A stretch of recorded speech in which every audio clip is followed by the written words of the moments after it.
లక్ష కోట్లతో BRS Kaleshwaram కట్టారన్నారు Congress MLA Kasireddy Narayana Reddy. Palamuru Rangareddy ప్రాజెక్టును ఎందుకు పూర్తి చేయలేదన్నారు. బీఆర్ఎస్ దక్షిణ తెలంగాణను పూర్తిగా విస్మరించిందని, ఒక్క ప్రాజెక్టు కూడా పూర్తి చేయకుండా అసంపూర్తిగా వదిలేశారని ఫైర్ అయ్యారు.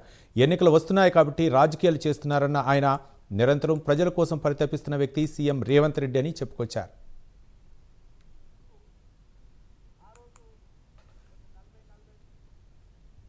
ఇరిగేషన్ గురించి మాట్లాడాల్సిన అవసరం ఉంటుంది.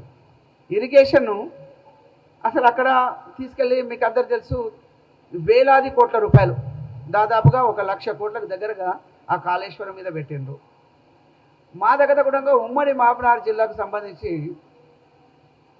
కేసీఆర్ గారు ఆ రోజు 42,000 కోట్ల రూపాయలు వెచ్చించేసి పాలమూరు రంగారెడ్డిని కంప్లీట్ చేద్దాం, దాదాపుగా మరి 12 లక్షల ఎకరాలకు 20 లక్షల ఎకరాలకు పారుతుంది పాలమూరు కానీ అట్లనే ఉమ్మడి రంగారెడ్డి అన్నారు. నేను మీడియా ద్వారా ఎవరైనా ప్రతిపక్షం వాళ్ళకి నేను చెప్తా ఉన్నాను, ఈ రోజు వరకు అంటే ఈ గవర్నమెంట్ వచ్చినా కూడా ఇంకా దాని మీద ఉన్నటువంటి పరిస్థితులను బట్టి పూర్తి స్థాయిలో ఇంకా రాలేదు, వర్క్ నడుస్తూ ఉన్నా కూడా.